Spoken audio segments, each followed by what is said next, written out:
माँ, बहुत जोरों की भूख लगी है। पेट में दर्द हो रहा है माँ। पिताजी, अभी तक खाना क्यों नहीं लाए? मुझे चक्कर आ रहे हैं। मेरे प्यारे बच्चों, शांत रहो और थोड़ा धैर्य रखो।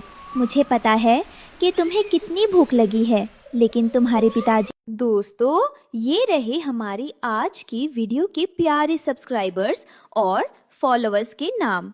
जन्नत फातिमा, हीना, विपुल, राजा, गंगा। जो नहीं चुने गए, चिंता मत करो, अगली बार तुम भी बन सकते हो जंगल के सुपरस्टार। दोस्तों, अगर आप भी चाहते हैं मैं आपका नाम अपनी कहानी में लूं, तो देर किस बात की, जल्दी से कमेंट करके अपना नाम हमें भी जरूर कुछ ना कुछ अच्छा ले आएंगे। आप लोग थोड़ा पानी पी लो, यह तुम्हारी प्यास को बुझाएगा और तुम्हें थोड़ी ताकत देगा। माफ करना रानो, आज तो पूरा जंगल छान मारा, लेकिन एक भी नरम दाना नहीं मिला, सब सूख गया है। रानो अपने बच्चों की हालत देख नहीं पा रही थी। उसने खुद भोजन तलाशने का फैसला किया और जंगल के उस पार जाने लगी जहां अक्सर इंसान पिकनिक मनाने आते थे। हे ईश्वर, मेरे बच्चों की रक्षा करना और उन्हें सुरक्षित रखना। मैं जानती हूं कि यह एक कठिन समय है, लेकिन आज मुझे हर हाल में किसी भी कीमत पर उनके लिए भोजन ढूंढना ही होगा। रानो उड़ते उड़ते पिकनिक वाली जगह पहुंची। वहां उसे जमीन पर कुछ सख्त सूखे हुए मक्के मिले, लेकिन वे पत्थर जैसे कड़क थे। तभी उसकी नज़र पास पड़े एक पुराने प्रेशर कुकर पर पड़ी। गिल्लू गिलहरी वही पास के पेड़ पर बैठी ये सब देख रही थी और फुदक कर नीचे आ गई। रानो दीदी, ये लोहे का डिब्बा और पत्थर जैसे दाने बेकार हैं, इन्हें छोड़ दीजिए। नहीं गिल्लू, जरा ध्यान से देखो, ये कूड़ा नहीं है, मेरे लिए यह एक उम्मीद है। ये मक्के के दाने अभी सख्त हैं, लेकिन अगर मैं इसे इस डिब्बे में पानी के साथ उबालूंगी तो वे नरम हो जाएंगे और मैं अपने बच्चों का पेट भर पाऊंगी। पर दीदी, ये बहुत भारी है, आप इसे कैसे ले जाएंगी? तुम सही कह रही हो, यह मेरे लिए बहुत भारी है। हमें टुन्नू जी की मदद लेनी होगी। तुम जल्दी से जाओ और उन्हें बुलाकर लाओ, हम दोनों मिलकर इसे ले जाएंगे। कुकर भारी था, इसलिए रानो और टुन्नू ने मिलकर बड़ी मुश्किल से उसे घसीटते हुए नदी के किनारे तक पहुंचाया। रानो ने उसमें पानी भरा और वो सूखे मक्के डाल दिए। रानो, हम इतनी मेहनत कर रहे हैं, लेकिन क्या आपको यकीन है कि ये तरीका काम करेगा? हमने आज तक ऐसा खाना नहीं बनाया। मेरे प्यारे टुन्नू, आप बस मेरे ऊपर और इस नए तरीके पर भरोसा रखिए। हम इसे सही तरीके से करेंगे, आप चिंता मत करो। बस मेरे लिए सूखी और अच्छी लकड़ियां जमा कीजिए ताकि हम तेज आग जला सके। रानो ने पत्थरों का चूल्हा बनाया और उस पर कुकर रख दिया। नीचे आग जला दी। थोड़ी देर बाद कुकर के अंदर भाप बनी और अचानक सीटी बजी। चुप चुप चुप, सीटी। माँ, ये कैसी आवाज़ है? ये बर्तन तो चिल्ला रहा है।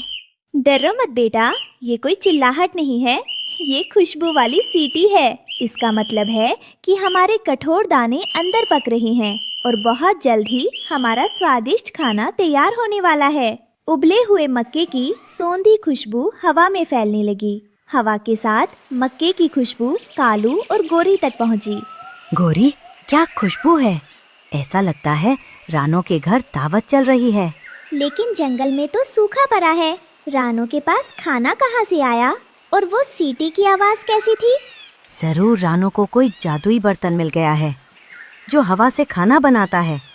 हमें वो चाहिए। जंगल का शिकारी चील खुशबू सूंघकर वहां आ गया। रानो के बच्चे खाना खाकर मोटे ताजे हो जाएंगे। आज रात मैं उन पर हमला करूंगा। रानो ने कुकर खोला। मक्के के दाने फूलकर बड़े और एकदम नरम हो गए थे। बच्चों ने पेट भरकर खाना खाया। माँ, ये तो बहुत स्वादिष्ट है, मेरा पेट भर गया। रात को थकावट के कारण रानो और उसका परिवार गहरी नींद में सो गया। तभी कालू कौवा चुपके से आया और कुकर उठाकर ले गया। वही कालू और गोरी बहुत खुश थे। उन्होंने सोचा, बर्तन जादुई है तो उसमें मेहनत करने की क्या जरूरत। गोरी, आज हम शाही खाना खाएंगे। इसमें कंकर और नीम की पत्तियां डाल दो, ये जादू से उन्हें मिठाई बना देगा। ठीक है, लेकिन इसमें पानी डालना है क्या? अरे नहीं, जादुई बर्तन को पानी की क्या जरूरत, बस आप जलाओ। मूर्खता में उन्होंने कुकर में बिना पानी के कंकर भर दिए और ढक्कन बंद करके तेज आग पर रख दिया। उसी वक्त शिकारी चील रानो के घोंसले की तरफ झपट्टा मारने के लिए नीचे आ रही थी। उसकी नजर रानो के बच्चों पर थी। तभी कालू के घोंसले में रखे कुकर में बर्दाव पड़ने लगा क्योंकि उसमें पानी नहीं था। आज इन चिड़िया के बच्चों को नहीं छोड़ूंगा। अचानक धड़ाम एक जोरदार धमाका हुआ। कुकर का सेफ्टी वॉल्व फट गया। ढक्कन गोली की तरह ऊपर उड़ा और सीधा चील को जा लगा। बाप रे, ये कैसा हमला है, भागो यहाँ से। चील डरकर रानो के बच्चों को छोड़कर भाग खड़ी हुई। धमाके की आवाज सुनकर रानो, टुन्नू और सारे पक्षी कालू के पेड़ के नीचे जमा हो गए। कालू और गोरी धुएं से काले हो चुके थे। उनका घोंसला टूट गया था। कालू भैया, आप ठीक तो हैं? ये क्या हो गया? आपने ये क्या किया? आपने हमारे कुकर का इस्तेमाल क्यों किया और उसमें क्या डाल दिया था? रानो, तुम्हारा बर्तन खराब है।